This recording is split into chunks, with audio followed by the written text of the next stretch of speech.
The sun hadn't even burned through the morning mist when Layla Owens stood silently, facing down a wall of police officers with nothing but her breath steady and her soul braced. 6 cruisers, 10 uniformed men, guns holstered, not drawn. Not yet, but the tension was a storm waiting for a spark. She said nothing, but behind her, 2 shadows emerged from the barn. Shadow and Echo. The military dogs didn't bark. They didn't growl. They stood with the discipline and presence of soldiers, and the badge stitched to their tactical vests said more than words ever could. And just like that, the officers froze. The fog still clung to the edges of the Georgia pine forest, soft and low like it didn't want to let go of the night. Layla Owens stood in the quiet hush of dawn, dirt beneath her fingernails, dew on her sleeves, and breath warm in the cool morning air.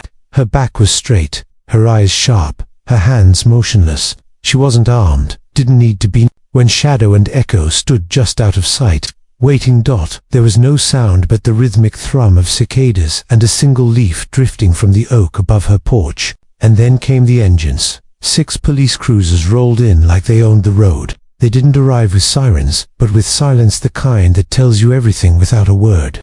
They stopped in formation, one at the front gate, one beside the barn, another near the shed, the rest angled toward her vegetable garden like it was a tactical zone. 10 officers stepped out, 10 uniforms, 10 pairs of eyes that scanned her home like a map they planned to redraw. Layla didn't speak, she didn't move. She'd learned, in her years of military service, that sometimes the most powerful response is no response at all. Captain Daniel Harris, tall, silver-haired, and as sharp-edged as his boots, stepped forward. She knew the name. Everyone in Hartsville did. He had a record of never losing control, never getting questioned, never needing permission to make people uncomfortable. And he didn't mask his expression now. It was the look of someone used to being feared. "Morning," he said, not really meaning it. "Ms. Owens, we've had some concerns. Thought we'd come take a look around." Her voice was calm, as if she were greeting someone at the post office. "What kind of concerns?" "Suspicious deliveries, unregistered activity, movement through the woods behind your property. Could be nothing, but could be something. Do you have a warrant?" There was a flicker in his eyes, subtle, quick, as if he hadn't expected her to ask so plainly, as if he didn't like being asked anything at all. "We don't need one," he said. "Probable cause." "I see," Layla replied, folding her gloves neatly into her pocket. "And what exactly is the probable cause?" One of the younger officers shifted beside him, uncomfortable. Another pulled out a notepad, didn't write anything, just held it like a prop.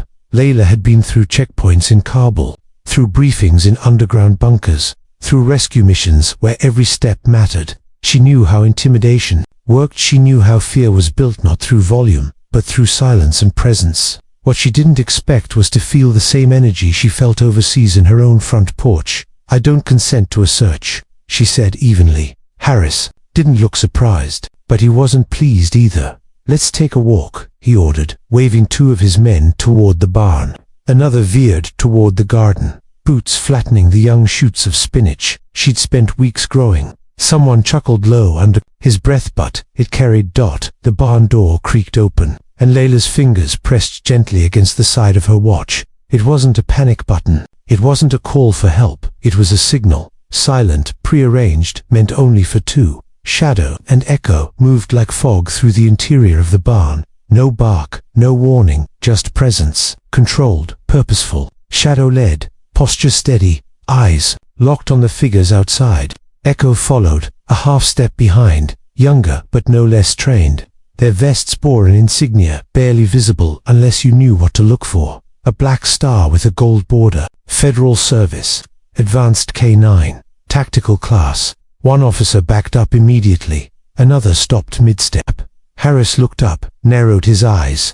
"Dogs," he muttered. "Military working dogs," Layla replied. "Authorized, certified, active duty at the time of retirement. Why would someone like you need those out here?" Layla paused. "Why would someone like me not need them?" Silence. She stepped forward slightly, not aggressive, just firm. Echo moved in sync with her, his head level with her hip, a quiet shadow of muscle and loyalty. "You came here without paperwork. You came here with assumptions. And now, you're standing on protected land, near trained federal assets, without clearance. You might want to think carefully about what you do next." There was something about the way she said it, not as a threat, not as defiance, but as fact that made the moment pause. The air didn't move, the wind waited. Even the trees seemed still. Harris exhaled through his nose. His jaw clenched, then relaxed. "We'll follow up," he said after a long pause. "Don't go anywhere." Layla didn't respond. She didn't have to, because the truth was, she hadn't gone anywhere at all. She'd just stopped hiding. The officers retreated slowly. Harris lingered the longest, and as he climbed back into his cruiser, he glanced one more time at the dogs. Then, at the woman standing at the edge of the porch, dust on her sleeves, strength in her stillness. Layla stood until the last car disappeared beyond the bend. Only then did she kneel down beside Shadow and Echo. Their eyes locked on hers, not with questions, not with concern, but with the certainty that they were ready for whatever came next. She wasn't afraid, not anymore, because the only thing more powerful than justice is the calm of someone who's carried it within them all along. 3 days passed. Not a single word from the police department. No report, no explanation, not even a follow-up phone call. But Layla Owens knew silence didn't mean safety, it meant something was brewing. She'd learned long ago that the most dangerous storms didn't arrive with thunder. They arrived with quiet debt, the kind that slipped under your door and sat in your living room before you knew you'd left it open. Whispers started in town. At first it was small things. Mrs. Henderson, who ran the post office, didn't say hello when Layla came in to check her mailbox. 2 teenage boys she didn't recognize drove slowly past her property line twice in one afternoon. Windows half down, no music, no words. The hardware store owner, usually cheerful and chatty, asked if she was expecting company again. But what struck Layla more than their words was the way they avoided her eyes, not with hatred but with unease, like they'd heard something and weren't sure whether to believe it or fear it. Back in her kitchen, Layla sat at the small oak table near the window, flipping through the town's local newspaper. When she saw it, it wasn't her name, it was her address. Buried in the back page under a column titled Community Watch Updates was a short paragraph. Unusual activity was reported earlier this week at the property on Willow Creek Road. Residents are advised to remain alert and contact authorities if further suspicious movement is observed. Community safety depends on awareness and swift action. No crime mentioned, no details, just enough to plant a seed, just enough to feed a narrative. Layla folded the paper slowly, not in anger, not in fear, but in confirmation. They weren't just trying to intimidate her with sirens and presents anymore. They were trying to turn her into a story, one people could whisper about, avoid, dismiss, not because she'd done something wrong, but because she didn't fit the version of safe that made them comfortable. She leaned back, eyes resting on the edge of the window pane where the morning light caught the silhouette of her barn. Shadow and Echo were lying by the door, heads up, ears perked, ever watchful, ever waiting. Outside, the forest seemed still, but she knew better. Later that afternoon, Layla drove into town, something she rarely did anymore. She had no urgent need, but instincts told her it was time to look her surroundings in the eye. She wore no uniform, no badge, just worn jeans, boots, and the calm strength of someone who no longer explained herself to the world. At the grocery store, the stares came again. Not everyone, just enough to make it noticeable. Someone whispered militaire under their breath. Someone else said, "Guard dogs." A child tugged on his mother's sleeve and asked if Layla was a spy. She pretended not to notice, but she did. Every syllable dot as she walked to her truck.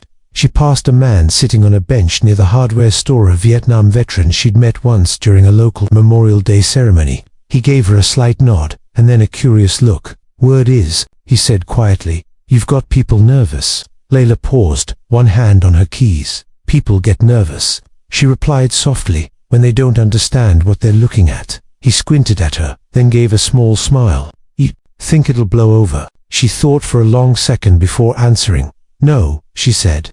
"I think it's just getting started." Back home, dusk settled in with golden light filtering through the pines. Layla moved through her routine, checking the animals, tending to the garden, refilling the dog feeders.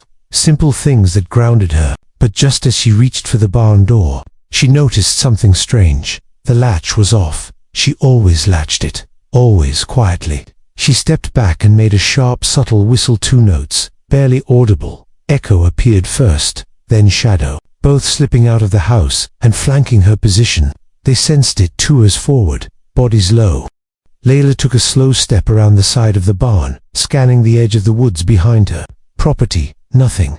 But the tracks were there. 2 sets of boot prints, fresh, and then she saw it just inside the barn's entrance, tucked behind a bale na camera, cheap, black, handheld, battery-operated, set on a small tripod facing the stalls. Layla stared at it for a full minute, saying nothing. This wasn't random. Someone had entered her property, planted it, and left assuming she'd never know. Shadow stepped forward, nose twitching. Echo remained behind her, steady as stone. She picked up the camera, turned it over. The SD card slot was empty. Whoever had placed it there had come back to retrieve the footage, or planned to. She walked back to the house without rushing, entered, locked the door, sat down at her table and opened her notebook. Not the journal she used for garden plans or supply lists. This one was different, leather-bound, marked with initials, only she recognized. Inside were names, places, timelines, training, and a few favors. Because Layla Owens hadn't just served in the military, she'd worked in something more specific. Joint forces, intelligence, counter-surveillance. What they didn't know about her, what they hadn't bothered to learn, was that she had once helped track foreign operatives through terrain no one could map. She'd trained others how to detect patterns, anticipate behavior, and dismantle misinformation, quietly, legally, effectively. And now, those same skills were waking up again, because she wanted revenge, but because she needed the truth. Someone wasn't just afraid of her, someone wanted her gone, but they'd underestimated her. Again she looked up, as the sun dipped below the horizon. Echo moved beside her, resting his head gently on her lap. Shadow sat near the door, watching it like a sentinel dot in the distance. The wind carried a sound, a car engine, not loud, but not one she recognized. She smiled slightly, not out of amusement, but clarity. The calm before the next chapter had arrived, and this time, she wouldn't just be ready, she'd be waiting. The next morning arrived not with peace, but with precision. A manila envelope lay at the foot of Layla Owens' mailbox, not mailed, not stamped, placed, as if by someone who knew how to avoid cameras, who understood shadows, who wanted to deliver a message without leaving fingerprints. Layla picked it up slowly, her dogs already alert beside her, nostrils flaring toward the distant trees. Inside the envelope, 3 items, a single blurry photo of her with Shadow and Echo at a local trail 2 weeks ago, a grainy printout from a surveillance drone feed showing her truck parked near the Veterans Center, and a typed message, printed in block letters, no return address, you've been seen, don't make this harder, no signature, no department, just words meant to intimidate. She stood there a long time, the envelope in one hand, her other resting gently on Echo's collar. Then she turned without a word and walked back toward the house. If they wanted to play games, she would show them she'd already mastered the rulebook. Inside, Layla laid the photos out on her kitchen table, studied the angle of the drone footage, and checked her calendar. That visit to the Veterans Center had been routine. She had dropped off supplies and donated old service dog gear. Nothing out of the ordinary, unless someone wanted to make it look otherwise. This wasn't just about local officers anymore. Someone was escalating things. Later that afternoon, she made a quiet call to someone she hadn't spoken to in 6 years. Campbell. The voice answered, low and clipped. It's me, Layla replied. They're using recon-level equipment, tracking movements, not amateur. A pause. How close are they getting? They were on my property yesterday, inside the barn. Do you need backup? Layla glanced toward the window, watching the tree line. Not yet, but I need eyes. Quiet ones. I'll activate a shadow trace. 48 hours. Layla hung up without goodbye. She didn't need to say it. In her former life, conversations like this were common, brief, efficient, without fluff. People who operated in the margins of classified intelligence didn't speak for emotion. They spoke for results. By the next morning, her home was outfitted with new tech, hidden cameras with encrypted feeds, heat sensors along the west field, a silent perimeter alarm installed so subtly no intruder would know it had been triggered. She went about her chores as if nothing had changed, mended a fence, cleaned the dog kennels, repainted the barn door. Normal, predictable. But that night, just after midnight, Her phone vibrated with a silent alert. Motion detected west side, near the storage shed. She didn't hesitate. With a tap on her wrist communicator, Echo and Shadow moved into silent formation. She grabbed a flashlight, but left it off. She knew her own property by heart. Every step, every branch, every ridge, in the ground. 10 yards from the shed, she saw the flicker of movement, not one person. Two, they moved like they belonged. They're methodical, not panicked. That was the part that disturbed her most. They weren't just snooping. They were executing a plan. Hold position, she whispered. And her dogs froze. Then she stepped forward, silently, until her voice broke the stillness. Looking for something, the two men froze. One wore civilian clothes, dark hoodie, jeans, gloves. The other wore something more troubling, a black tactical vest. No department insignia, no badge, just blank professionalism, as if they weren't supposed to be seen. We didn't know anyone was home. One of them muttered, already backing up. This is private land, she said calmly. You know that. The man in the vest didn't speak. He just watched her, measured her. You've got 10 seconds, Layla said. Then Shadow appeared beside her. Echo flanked the other side. The taller man glanced down. His eyes fell to the insignia on the dogs' vests, a military unit patch he recognized. And suddenly, he understood. They weren't dealing with an ordinary woman on a farm. They were dealing with someone trained, someone who had once been the difference between a mission's success or a unit's survival. Without a word, both men turned and vanished into the trees. She didn't follow. She didn't need to. 2 hours later, the shadow trace her contact had initiated came back with a partial identity. One of the men had been previously tied to a defunct private security group, the kind of company contracted by local governments when they wanted to operate in the gray areas, monitoring, intimidation, soft surveillance. Nothing illegal on paper, but a history soaked in quiet wrongdoing. She began piecing it together. The anonymous reports, the overreaction by law enforcement, the planted camera, the community gossip. It wasn't spontaneous. It was orchestrated. Someone with influence, powerful in Willow Creek or beyond, had made her a target. But for what? She had no debts, no criminal record. Her service had been honorable and decorated. She kept to herself. What threat did she pose? And then she remembered something. A conversation from 2 months earlier, at a small town hall meeting. She had stood up and questioned a proposed land redevelopment plan that would pave over several veteran-owned properties, including hers. The proposal had been withdrawn after public scrutiny, and she hadn't thought much of it until now. Back at the kitchen table, she opened her notebook again. She turned to a fresh page. At the top, she wrote 2 words in bold strokes. They started. She stared at it for a long moment. Then beneath it, she wrote, "Now I finish." The next part of this story wouldn't just be about defense. It would be about exposing what was really happening in the quiet corners of Willow Creek, where power moved in silence, and justice had to be demanded, not waited for, because Owens wasn't just defending her home. She was about to change the game.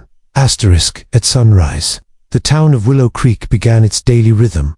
Coffee brewing at the diner, the newspaper boy tossing headlines onto porches, and church bells echoing through the sleepy hills. But one thing had shifted, quietly and deliberately. A story was beginning to unfold, one that would rattle the foundation of everything the town thought it knew. Layla Owens sat at her kitchen table, a warm mug of black coffee in hand, her eyes scanning a map she'd drawn herself, an old habit from her military days. Except this wasn't a battlefield in a foreign land. This was her land, her town, and now it had become the front line. She had always believed in systems, in rules, in doing things by the book. But when the very people meant to protect you twist those rules for their benefit, what remains? The quiet hum of her encrypted tablet broke the silence. A file finished uploading. It was footage, clear as daylight. The 2 intruders from the night before. Their faces, their gear, their movements, captured in full by her hidden perimeter cameras, and in the corner of one frame barely visible, was the reflection of a third person, watching, recording. Someone else had been there. Layla leaned back in her chair, thoughts racing. Someone had sent these men, and someone else had been sent to make sure they succeeded. She tapped into an old contact, Maya Tran, a former intelligence analyst who now ran a private network of investigative journalists. They owed each other favors. Layla didn't need favors. She needed truth. "What are we looking at?" Maya asked on the call, her voice sharp and curious. "I need background, fast gear, faces, past deployments, anything that connects these guys to law enforcement or private contractors in South Carolina. I can do that. Give me 12 hours. 8, Layla replied, then ended the call. Time wasn't on her side.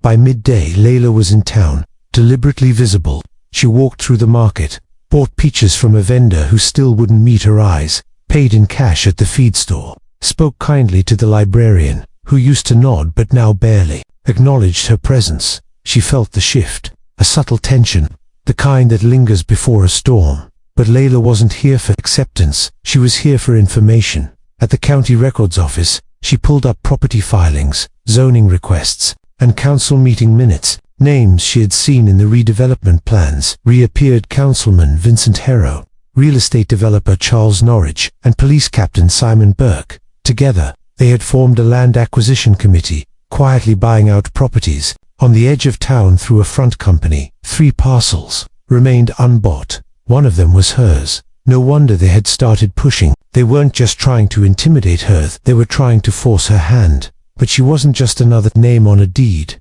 Layla Owens had trained to extract hostages from warlords. She had negotiated under fire. She had buried friends because someone gave the wrong order. She wasn't about to be bullied into signing over the land where she had built her healing. That evening, a message from Maya came through. The 2 men were former contractors from a private group disbanded after multiple legal violations overseas. One of them had done work for a state senator with ties to local police departments. Maya's voice message came with it.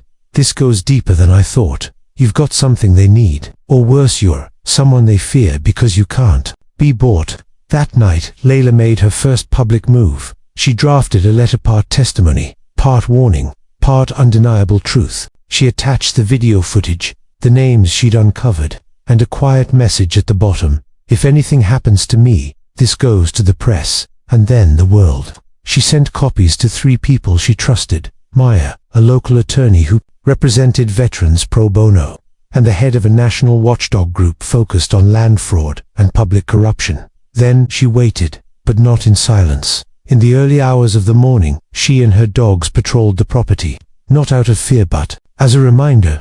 This was her ground, and no matter how quiet their threats, Layla's response would be louder, smarter, and unshakable.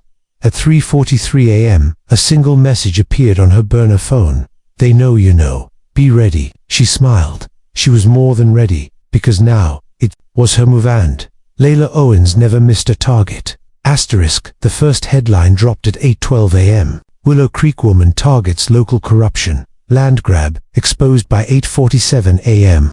The local radio station was buzzing. Callers chimed in, confused but curious. By 9:15, Councilman Harrow cancelled a scheduled appearance at the Chamber of Commerce, and by 10:30, 2 unmarked sedans were parked a block away from Layla Owens' property.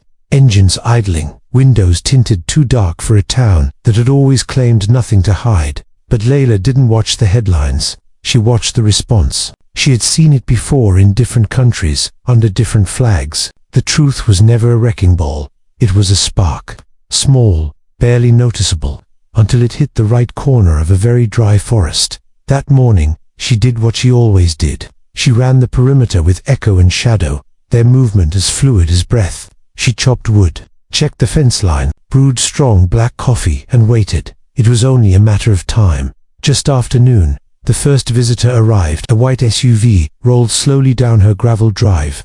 It didn't have the twitchy movement of a nervous outsider. It moved like someone used to control, confident and practiced. The driver stepped out. Expensive shoes, local tie, hair slicked back, and an expression meant to mask panic with charm. Charles Norwich, the man behind the quiet buyouts, the same name she'd seen on the redevelopment committee.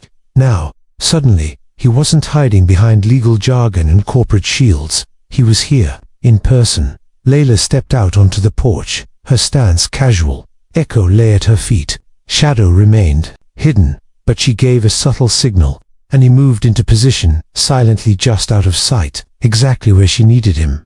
Norwich smiled like someone trying to sell a lie he'd rehearsed too many times. "Ms. Owens," he said, as if reading from a script, "I believe there's been a misunderstanding. We may have gotten off on the wrong foot. Layla said nothing. You see, he continued, stepping forward slightly, this redevelopment project isn't about pushing anyone out. It's about opportunity for the town, for veterans, for people like you, people like me, she repeated, her voice low. Exactly, he said, missing the warning in her tone. This land, your land, could be part of something bigger, a wellness center, maybe, or a retreat. We'd even name a section after your military service. The Layla Owens Pavilion has a ring to it, doesn't it? She smiled, but it wasn't polite. You brought men onto my land at night, she said quietly. Norwich blinked. You sent them to search my barn. You watched, or you hired someone. 2. You invaded my life, and now you want to buy it back with a plaque. Now, hold on, he said, the charm cracking. I had nothing to do with. I have footage. Layla cut in, her voice even. I have names, affiliations, contracts you signed through shell companies, and I've made sure I'm not the only one holding the evidence anymore. He took a step back. She didn't move. Let me be clear, Mr. Norwich. I don't want your money. I don't want a plaque. And I'm not going to sell this land, not now, not ever. So if you came here to fix your image or salvage your investment, you're wasting both our time. His expression shifted, then something behind the mask flickered. Real frustration. He'd underestimated her, and now he knew it. This isn't over, he said, voice low. It is for you, Layla replied, turning and walking back toward her front door. He stood there for a long moment before driving off, tires crunching over gravel like thunder. That evening, Maya sent another update. One of the men Layla had caught on camera had been linked to a private contract group used in another state to intimidate tenants out of rent-controlled housing. The story had been buried, until now. With Layla's footage and testimony, new doors were opening. By nightfall, a second news outlet had picked up the story. Decorated veteran uncovers shady land acquisition scheme in rural town.